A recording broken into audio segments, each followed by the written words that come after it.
Hey, welcome to Polybius. Thanks for coming to check us out.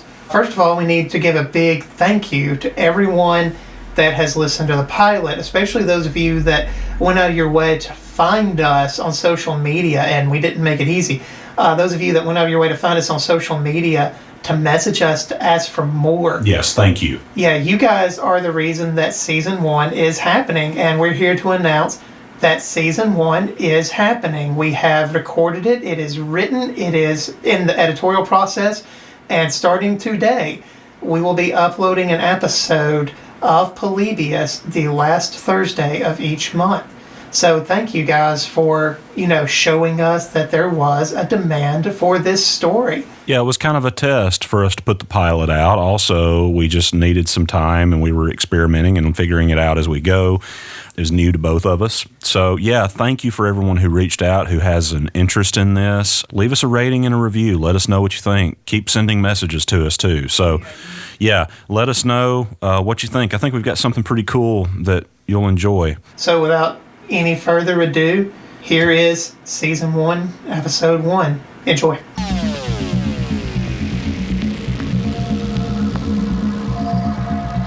It's mysterious and dangerous. I can see why you told me to take out my tinfoil hat. Wait a second. This is all well-documented, declassified information. The game, man, the game. One of the best things about hosting a quasi-successful podcast is that every once in a while, we get invited to some pretty cool events. Nothing too outlandish. No one's rolling out the red carpet or showering us with champagne. Although, I've accidentally been doused in some pretty decent local brews once or twice. I sort of suspected that this was going to be one of those nights. My producing partner, Dan, and I had received an invitation to a private soft opening of a local barcade called Stadium Barcadium. We didn't know the owner very well. Okay, honestly, we didn't know him at all. All we really knew was that he was James, he called Nashville home, and that he had shot us an email asking if we would be willing to give Stadium Barcadium a review on one of our podcasts. Local beers, maybe a game or two from childhood, and it sounded pretty good. So, naturally, we agreed. I brought my voice recorder along just in case.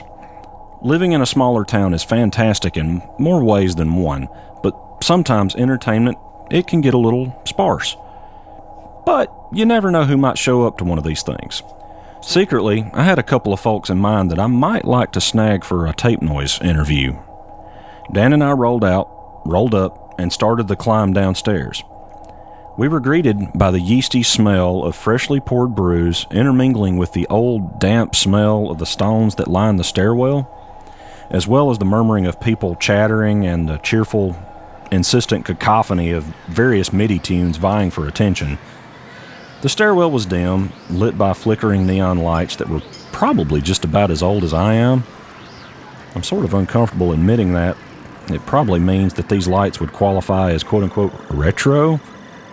The pale orange light illuminated the stairwell just enough that interested patrons would be able to find the galvanized pipe that served as a handrail for climbing down to the barcade. We walked through a set of heavy oak double doors at the bottom and found ourselves in a large room with round tables dispersed among row after row of arcade machines. Against the far wall, I spotted a small bar and a row of taps. I made my way there first, of course. I got the one drink that I intended to nurse throughout the night and started making the rounds for some requisite socializing. A few hours later, Stadium Barcadium had begun to empty out. Empty glasses littered across tables were the only sign that the room had been packed just a couple hours earlier. I met a handful of folks. A few of them I'm sure you'll be hearing from sooner or later on our podcast. Then I started looking for Dan to see about heading back to the studio for some evening editing. Of course, I found him planted in front of a Pac-Man machine. I've basically done what I needed to. When do you want to head back? Soon, I guess. I'm kind of having a good time, though. Well, I've still got to piece together next week's podcast. I don't want to go into the studio this weekend if I can help it. Still, I got about 10 of these tokens. How long do you think that'll take? Less if you'll split them with me. So I did. Dan had a stack of about 10 tokens, so I took half and started weaving through the rows of old arcade machines, looking for anything that looked familiar. I recognized a few of the classics: Galaga, Miss Pac-Man, Rampage. I decided to try my hand at Galaga for the first time in probably, 20 years, so I dropped a token in the slot and played until I lost both of my lives. According to my cell phone, that took about 5 minutes. I considered taking another swing at Galaga, but if I had to be here until Dan ran through his stack of tokens, I didn't want to blow through my half of the stack while he was still on his first or second one. I had wandered through what I thought to be all of the cabinets and resigned myself to blowing through the rest of my tokens when I saw it. After Claire had left our studio earlier, I had gone online to try to do a little research on Polybius, looking for a picture or anything, really. Something that might be able to be uploaded to the notes section of our website in case any listeners were curious about the game. I hadn't found much. Really, a few fan-made cabinets, nearly all of which had been created in the past 15 years or so. Definitely nothing original. There were a handful of supposed eyewitness descriptions, though, and they mostly agreed that Polybius came in an unremarkable, mostly black cabinet without much, if any, fanfare. That's what I was looking at right then, in a distant corner beside a row of round tables that had yet to find a home in the barcade's layout. It was a black arcade cabinet that nearly blended into the shadows. I knew it was unlikely that this was a Polybius cabinet. I figured it was probably just an old broken machine, but, with thoughts of covert CIA experiments bouncing around in my head, what kind of journalist would I be if I didn't at least check to be sure? I approached the machine and looked over every square inch of the cabinet. I ran my hands up and down the sides, over the top, everywhere except for the screen.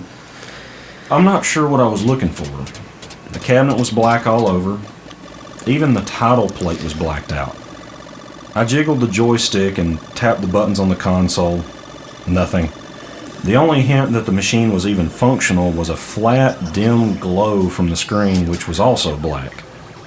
Unlike every other arcade machine that I'd ever seen, this one didn't have animations or gameplay previews dancing across the monitor to try and entice players into ponying up for a round or two. The screen was black, but still giving off the faintest light. I took a deep breath and plopped in a token. When I dropped my token in the slot, part of me believed that I was just throwing it away. The rational part of my mind.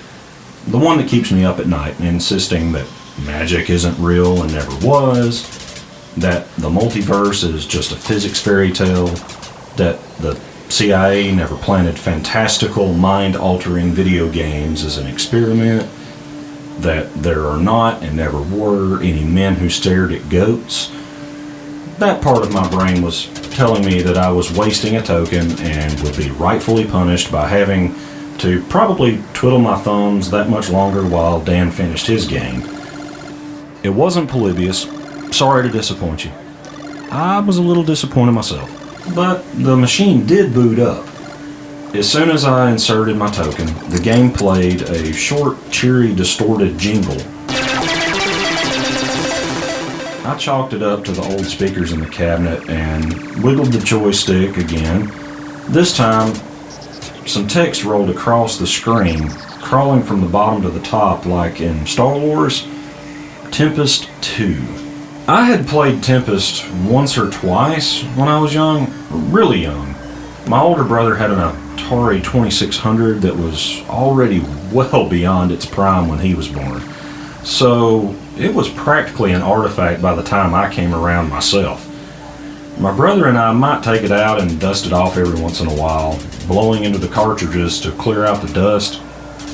Maybe once or twice a year, on a rainy day in the middle of summer, after we rescued a digital damsel in distress, of course. I was at least slightly familiar with the original Tempest, so I thought I might actually stand a pretty decent chance at making my tokens last here. I died almost immediately. The gameplay was like the one Claire described when we talked about Tempest earlier this morning. Sort of. The point, from what little playtime I managed to get in before my 3 chips were obliterated, was to fly your ship through corridors, dodging and blasting obstacles on the way, but there was a significant increase in the amount of flashing on the screen. The screen wasn't only flashing whenever I blew up an enemy or took a hit. It seemed as though the screen would sort of strobe almost at random. There was a time or two when I thought I might have the pattern figured out for a while. I thought it might be based on patterns in the movements of the ship, or number and frequency of shots fired. But then the screen would flash again and I would have to find a new theory. As I played, I couldn't help but think that before this game could ever see the light of day, it would have to come with an epilepsy warning. As far as I knew, I didn't have any neurological conditions that would be triggered by flashing or strobing lights, but even so, I couldn't help but getting a little nauseous. So I was a little relieved when Dan tugged on my shoulder. So you ready to go? Maybe. Hard to tell. Yeah, sure. I thought you would last a little longer in a place like this. I mean, I did okay. I got the top score on that Rampage machine. Very cool. Yeah, it only took me about an hour. An hour? Yeah, you've been plugging away at this game for a while. How'd you do? I died a lot. Ouch. Even though I would have sworn that I had been playing for only 10 minutes, maybe 15 at the most, it turns out that I'd been playing Tempest 2 for an hour. When we left to go back to the studio and go back to our cars, I had a new appreciation for just how easy it could be to get drawn into, maybe even addicted to a game. Provided it was the right game, of course. I was fairly satisfied with our night out. I felt as though we had managed to get some decent networking done. As much as I hate to admit it, a tremendous amount of the work to be done in the podcasting business isn't actually done in the studio, but on the streets meeting new people to interview and trying to make new connections. It went further than that, though. I actually had a good time last night.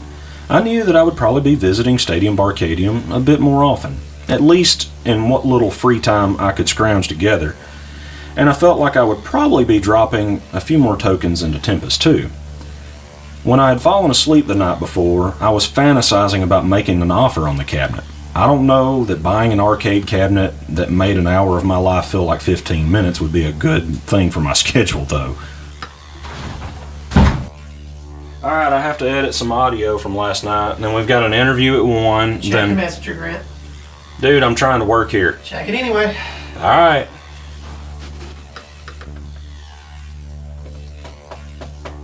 Dude, when did this happen? It's happening right now. You mean it's still... Word on the wind is that the fire's not even all the way out yet. Wow. How bad's the damage? They been able to save any of the machines? You know, thanks for asking. I'm guessing everyone had gone home, so I don't think there were any injuries. Your concern's noted, though. Sorry, I guess I just let the story go to my head. Do we know when it started? I'm getting different answers from what I can tell. It looks like it started maybe sometime between 3 and 4 in the morning. And everyone had gone home? Yeah, everyone seems to think so, and I guess it's a good thing, because from what I can tell, I don't think anyone would have actually made it out otherwise. That's good, at least. Are you still thinking of that Tempest 2 cabinet? If it survived, do you think James would sell it? Man, I don't know what to say to you sometimes. You know, this is serious, man. This is real. I'm riding down to check it out. You want to go? Fine, grab your recorder, I guess.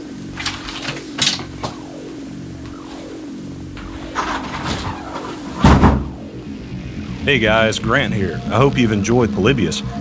This is new to us and we're gauging fan interest.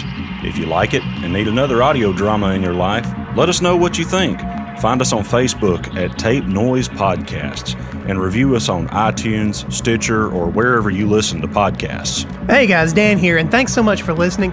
We're really excited to hear your thoughts, so please tell us what you think, and if you enjoyed it, please tell your friends. Thanks, and we'll see you real soon.